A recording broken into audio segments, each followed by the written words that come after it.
por que eu escolhi enfrentando os medos da cirurgia? Eu acho que nunca, desde que eu comecei a fazer cirurgia bariátrica, eu tive esses 60 dias que tanto se falou em medo e pacientes com medo da cirurgia, talvez um pouco pelo Facebook, muitos pacientes conversando e trocando ideias, ficam sabendo de um que, de repente, um paciente que não foi bem, isso cai na rede, quando vê, toda a rede está se falando naquele caso que não foi bem. Eu acho que muito é disso. Se tem um lado bom da mídia social, nós temos algumas coisas que nós temos que repensar e é o que nós vamos conversar aqui. O assunto, enfrentando os seus medos, é porque todos, sem exceção, têm medo. É normal na vida de uma pessoa ter medo.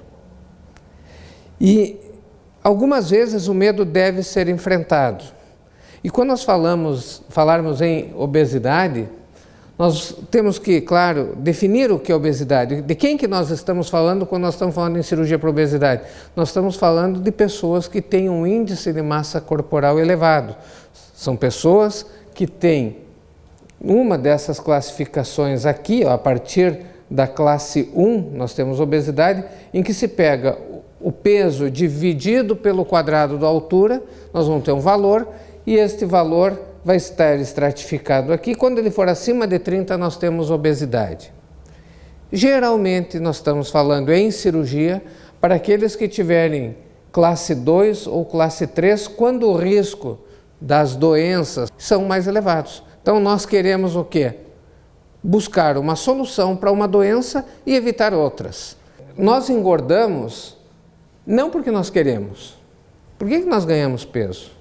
Nós temos nos nossos hábitos de vida sedentarismo, mas isso não é uma característica de um ou de outro indivíduo. O mundo é sedentário, o mundo tem equipamentos, máquinas que fazem o nosso trabalho. Eu pergunto, é uma pergunta comum de eu fazer para as crianças ou para jovens que buscam a cirurgia: quando é que foi a última vez que você subiu numa árvore? A maioria não subiu. Essa mudança de comportamento associado a um excesso alimentar, não só em quantidade, mas em calorias que estão no alimento, em gordura, carboidratos, açúcares, faz com que nós, diante de uma genética favorável, nós chegamos à obesidade. E onde é que está o desafio? Vencer essa genética, e nós não sabemos como. No momento que nós fizermos com que uma pessoa consiga ter uma genética diferente, similar àquelas pessoas que comem um monte e não engordam, nós conseguirmos fazer isso, nós poderemos ter a solução na base da obesidade. A obesidade é uma doença ambiental? Sim, mas é uma doença que só existe porque o paciente consegue engordar. Se nós quisermos emagrecer, nós vamos estar novamente diante da genética. Essa genética, essa composição genética que faz, a constituição que faz com que a pessoa consiga ganhar peso, ela é mais forte do que se nós adotarmos atividade física e um controle alimentar quando nós estivermos falando de uma obesidade clinicamente severa. Não estou falando daquele que tem 5 quilos acima do peso ou que tem uma gordurinha que não gosta, não é isso. Nós estamos falando daquele que tem um comprometimento da sua saúde em decorrência do excesso de peso. E aqui, novamente, nós nos sentimos trancados, travados, nós não conseguimos vencer essa barreira. A oscilação de peso que acontece diante de tantas dietas, e aqui eu lembro aos nutricionistas, quando nós estamos fazendo o nosso paciente emagrecer, nós temos êxito e ele recuperou, nós não temos aí insucesso, nós temos duplo insucesso. Porque é mais grave um paciente engordar e depois emagrecer do que ele se manter obeso. Quando ele ganha e perde peso, nós aumentamos no reganho de peso a chance de que ele desenvolva essas complicações que estão aqui, chamadas complicações da síndrome metabólica. Diabetes, aumento de colesterol, triglicerídeo, hipertensão, nós aumentamos a chance de desenvolver ateromatose nas artérias, obstruções arteriais, e também gordura no fígado, e também temos um aumento da chance de desenvolver câncer.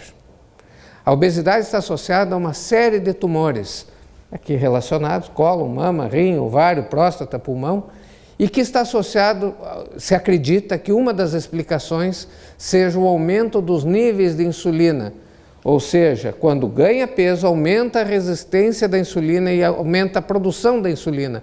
E a insulina, ela favorece câncer, o surgimento de câncer. Então, quando nós falamos em tratar a obesidade, nós não queremos perder peso. Nós queremos perder e manter a perda de peso para que isso não aconteça. E o medo é bom ou ruim? Será que ter medo de um processo que quer evitar que eu desenvolva doenças graves, que me encurtam a vida, pioram a minha qualidade de vida, se justifica? Claro que sim. Porque ter medo é fundamental porque ele protege. Nós falamos, como é teu nome? A Luísa. Diz, olha para os dois lados para atravessar a rua. Porque nós queremos que ela tenha medo de atravessar a rua por uma proteção dela. Ter medo é importante, é protetor e faz com que nós tenhamos prudência. Eu tendo medo, eu vou olhar bem para ver se não vem um carro. Em relação à obesidade, ter medo significa valorizar a vida. A minha vida não está boa assim com a obesidade, mas é o que eu tenho. Eu quero cuidar dessa vida, eu não quero perder mais do que eu tenho. Então é importante ter medo e respeito com as pessoas que estão junto. Pessoas irão sofrer se algo der errado na minha cirurgia. Os meus familiares, as pessoas que gostam de mim vão sofrer junto. E muitas pessoas, com razão, em respeito a essas pessoas, dizem, eu tenho medo de ir adiante. Ela amadurece decisões. Muitas vezes a pessoa chega e diz assim, eu quero fazer a cirurgia antes que eu mude de ideia, vamos fazer logo, eu quero operar de uma vez, porque depois eu mudar de ideia, não opero mais. Pois não tem que operar. Essa pessoa está querendo passar por cima do medo, do cuidado, do zelo, e está disposta a fazer a hora que for, onde for, com qualquer um, o primeiro que me operar eu vou fazer, e isso é perigoso. Então é importante ter essa preocupação. Só que o medo que nos dá prudência, dá respeito à vida, amadurece decisões, ele também é preocupante, porque ele nos impede de crescer. Se eu tiver medo de tudo, eu vou ficar fechado dentro daquela salinha e não vou enfrentar o mundo. E isso é ruim. O medo também gera ansiedade, e às vezes uma ansiedade tão grande que as pessoas preferem fugir, se afastar de tudo para não ter aquele mal-estar. Eu não sei se alguém teve síndrome do pânico ou sentiu isso, mas é como se fosse uma síndrome do pânico. O paciente vai ouvindo a opinião de um, de outro, todos falam bem, daí um que diz, tu não faça que tu vai ficar mal. Pronto, gerou uma ansiedade e agora, dali para frente, não escuta mais nada, só vê, aí vai na internet e vai olhar, não vai olhar resultados de cirurgia bariátrica, vai olhar assim, complicações de cirurgia bariátrica, desespero após cirurgia bariátrica, e vai olhar isso e começa a ser alimentado com ideias negativas. Então, isso vai valorizar limitações, ou seja, eu não vou ver o que a cirurgia tem para proporcionar para mim, o que o controle do peso vai proporcionar. Eu vou ver que eu vou ficar limitado, eu vou ter que comer menos, eu vou ter que tomar vitaminas. Então começa a ver os pontos negativos. Baixa autoestima. Por quê? Uma pessoa que tem um medo excessivo, que deixa de progredir, vive num ambiente ansioso, é culpado em casa, se engorda. É um ambiente que a pessoa não se sente livre, ela se sente vinculada a diabetes, tem que ir no médico do joelho, tem que ir no médico da apneia do sono, tem que fazer tudo isso, ela se sente limitada, baixa autoestima. E tudo isso faz com que aterrorize a decisão, a pessoa bate o pânico e não consegue nem pensar. Então, ter medo é bom, ao mesmo tempo ele é ruim. O que nós temos é que ter controle desse medo. Nós vamos ter que considerar de maneira racional que existe um benefício e um risco. Eu controlar o meu peso, eu tenho benefício, mas eu tenho que enfrentar um risco para controlar esse peso. No tratamento clínico, é o risco do insucesso, que na obesidade severa é quase 100%. No tratamento cirúrgico, é o risco das complicações. Então eu tenho que ter os pés no chão, que muitas vezes as pessoas que estão junto não entendem por que eu estou disposto a correr esse risco. Eu não entendo por que esse homem quis ir para a Lua. O que esse aqui quer fazer lá em cima, olhando todo mundo lá embaixo, se equilibrando uma corda? Para que isso? Na minha ótica, eu não consigo explicar por que essas pessoas foram fazer isso aí. Mas não me dá o direito de dizer que elas não devam fazer isso. E é muito comum as pessoas familiares, as pessoas que convivem, dizer assim, não, tu não tem nada, médicos, tu não tem nada que operar. Tira da cabeça, isso aí no teu caso não é para cirurgia. Na ótica dele. Mas ele tem que perguntar, antes de dar uma opinião, por que você quer fazer a cirurgia? O que não está bom na sua vida que você busca uma alternativa adicional ao que vem tentando até o momento? Aí, este conflito que gera o medo só se justifica se tiver um propósito e a maioria das pessoas não conhecem o nosso propósito. De tal forma que elas não podem emitir uma opinião absoluta. Elas podem dar uma ideia, uma sugestão, podem dar uma opinião, mas elas são sempre inferiores à opinião de quem está na decisão, quem sofre com o problema. Então, assim, se eu tenho medo e eu tenho um propósito, como é que eu vou vencer? Só tenho propósito. Eu quero melhorar porque eu não estou feliz assim. Eu tenho propósito. Eu vou resolver? Não. A partir daí é importante ter determinação, saber, montar uma estratégia. O que eu irei fazer para vencer isso aqui, passar através do meu propósito, chegar à minha intenção com uma estratégia, um plano. Para que eu vença dificuldades, e não só a indecisão à cirurgia, eu tenho que montar um plano. Eu não posso, eu tenho um problema ali para resolver, eu não vou entrar sem me preparar, sem estudar, sem analisar o plano. É isso que a gente tem que fazer. Por exemplo, esse paciente aqui, ele chegou para consultar aqui na frente do prédio, não descia da ambulância, não conseguia sentar sozinho, não conseguia se movimentar, tinha uma dificuldade imensa para respirar, 30 e poucos anos, e ele dizia, se eu vou operar, eu vou morrer. E eu disse, tu vai. Se tu for operar agora, tu vai morrer. Agora, para que você tenha chance de resgatar a tua vida, nós vamos ter que montar uma estratégia. Nós estamos aqui para te ajudar, mas você tem que fazer também a tua parte. E o que se fez? Se buscou fazer ele melhorar cardiovascular, melhorar a capacidade respiratória, melhorar, se movimentar mais. Não dá para ver aqui, mas tinha dermatite grave na perna. Aqui já tinha perdido 20 quilos antes da cirurgia. Perdeu peso antes da cirurgia, foi à cirurgia e aqui, um ano depois, com 100 quilos a menos. Mas como é que essa pessoa que passou por tantas opiniões negativas, assim, para vocês terem uma ideia, 20 médicos disseram que ele ia morrer se fosse fazer a cirurgia. Umas 100 pessoas, vizinhos, conhecidos, todo mundo dizia a mesma coisa. Eu pensava a mesma coisa. E ia. Só que aí montou a estratégia e se preparou de tal forma que ele ficava me cobrando. Quando é a minha cirurgia? Eu quero, caminhando já, melhor, eu quero fazer a cirurgia porque ele amadureceu que a solução para a vida dele teria de passar por um risco. E que esse risco estava sendo cuidado por todo mundo para que fosse o menor possível. Aí nós chegamos nessa conquista. Então, para ter determinação, não basta dizer eu quero, tem que saber como eu quero, quando eu quero. Nós temos que ter na nossa estratégia de mudança, o que eu preciso para chegar aqui é saber como que eu vou fazer cada um desses itens. E para isso eu preciso informação. Eu não consigo decidir nada se eu não sei, por exemplo, como eu quero, mas eu não sei o que eu quero. Então vai buscar informação para saber o que queres. Quando eu quero, será que já pode? Tem que buscar informação. Por que eu não posso, no caso desse paciente? E como eu vou chegar lá? Isso também necessita de um esclarecimento.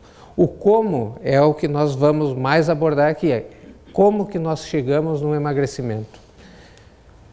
Por que existem indicações para a cirurgia? Por que nós temos pacientes que podem ir à cirurgia, pacientes que é muito precoce, uma pessoa que chega com 70 quilos, eu queria emagrecer. mas não tem que fazer cirurgia, porque nós temos indicações que caracterizam que a partir desse momento o nosso risco... Então, se eu fizer a cirurgia, eu vou ter um benefício de evitar a cirurgia. Se eu fizer a cirurgia, eu vou conseguir evitar isso aqui e diminuir o meu risco. Na grande maioria das vezes, o risco da cirurgia é muito, mas muito menor do que o risco da obesidade. Isso vocês vão ver depois. Também tem indicações aqueles que tiverem obesidade por maior que 2 anos, ou seja, um indivíduo que por 2 anos tem obesidade, tentou emagrecer, mas ele não faz direito. Mas nenhum faz direito. O problema é que ele não consegue fazer, não é culpa dele que não consegue fazer. Ele tem uma obesidade que impede ele de fazer o que é orientado para ele perder peso. Considera falha do paciente ou falha do tratamento? É do tratamento. Se eu dou um tratamento para hipertensão para uma pessoa e essa hipertensão não melhora, quem falhou? O paciente ou o medicamento? Ou o médico, o tratamento, enfim. É o tratamento que falha. E ele falha porque ele tem os seus limites. E 2 anos de obesidade e insucesso, ou seja, não conseguiu perder peso, não tem o que insistir. O paciente não vai responder, e nos casos de obesidade mais grave, nem se tenta, porque se sabe que não vai dar certo. A chance é 1%, e se ele tem uma obesidade grave, enquanto ele fica tentando, ele está exposto ao risco de morrer. Então não tem o que esperar. A cirurgia é a solução. Então nós temos um benefício e o risco. Como é que nós vamos chegar, então, pensando agora em cirurgia? Nós temos que saber que existem técnicas e resultados diferentes. Ouvi falar que lá fez uma cirurgia do desvio do intestino e não foi bem. Bom, isso é uma técnica. Será que todas as técnicas são iguais? Outro colocou uma banda gástrica no estômago, um anel em volta do estômago, também não foi bem. É outra técnica. Então, existem diferentes técnicas que têm resultados diferentes. Nós temos que também avaliar as mesmas técnicas em equipes bariátricas diferentemente treinadas, vão ter resultados diferentes. Não é só a cirurgia. Não é como tu vai num mercado e diz assim, eu quero o Nescafé. No mercado A, B, C e D, vão ser todos Nescafé. Cirurgia não. Cirurgia tem uma cirurgia numa equipe, vai ter um resultado. A mesma técnica numa outra equipe vai ter um treinamento diferente nessa equipe, uma equipe multiprofissional diferente, o resultado tenderá a ser diferente. Então é importante a equipe. Quando eu escuto falar do resultado ruim, eu tenho que saber qual é a fonte desse resultado, da onde eu ouvi falar que foi mal ou que não foi bem. Eu tenho também que saber experiências, e aí é importante um paciente conversando com outro. A maioria, quase todos os pacientes que fizeram cirurgia se sentem muito motivados a dar informações porque eles passaram por essa angústia, passaram igual, por toda essa preocupação eles passaram e eles tentam evitar que as outras pessoas passem pelo mesmo dilema. Então assim, eu tenho o risco da obesidade, que é viver mal e viver menos, e tenho o risco da cirurgia que nós vimos. Se eu comparar, então, agora, resultados de quem opera, e que faz o bypass gástrico, eles vão ter redução do peso em 70% do excesso de peso. Diabetes melhora em 93%. Triglicerídeos, colesterol, hipertensão, todos na faixa de 90%, e a apneia do sono, que nós havíamos comentado, 95%.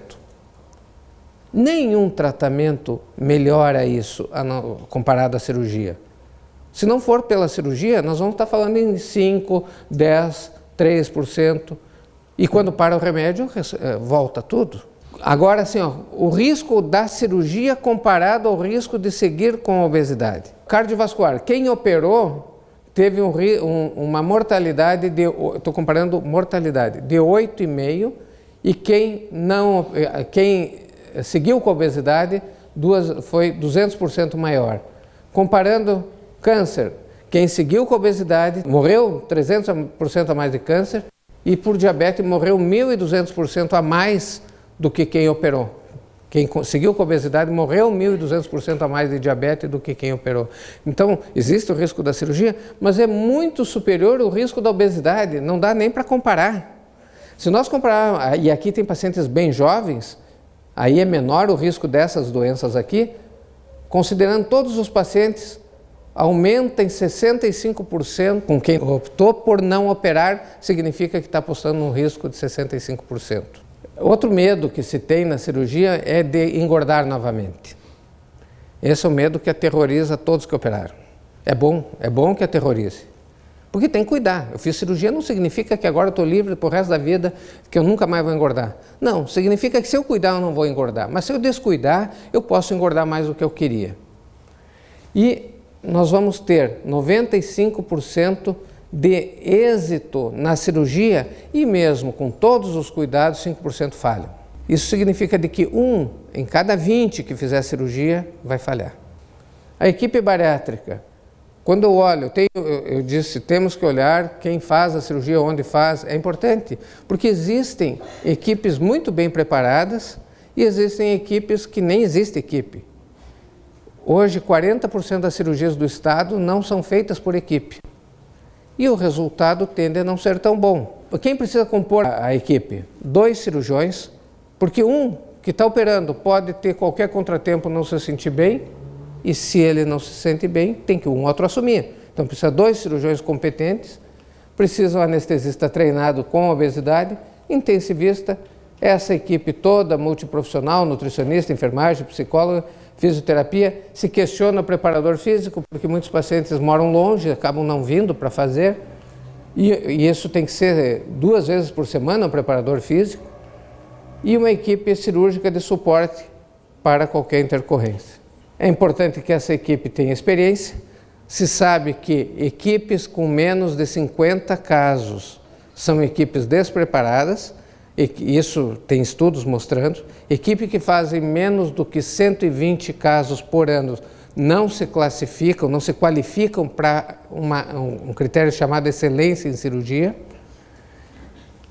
Tem que estar constantemente em aperfeiçoamento, disponibilidade. O paciente que fez a cirurgia, ele tem que ter a tranquilidade de saber que eu vou contar com o meu médico e toda a equipe a hora que eu precisar.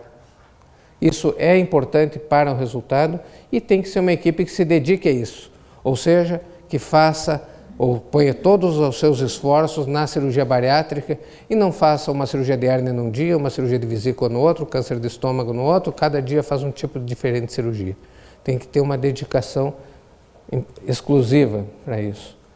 E trocas de experiência. Eu acho que esse é a principal ferramenta para vencer o medo. Falar com quem passou por todo esse processo.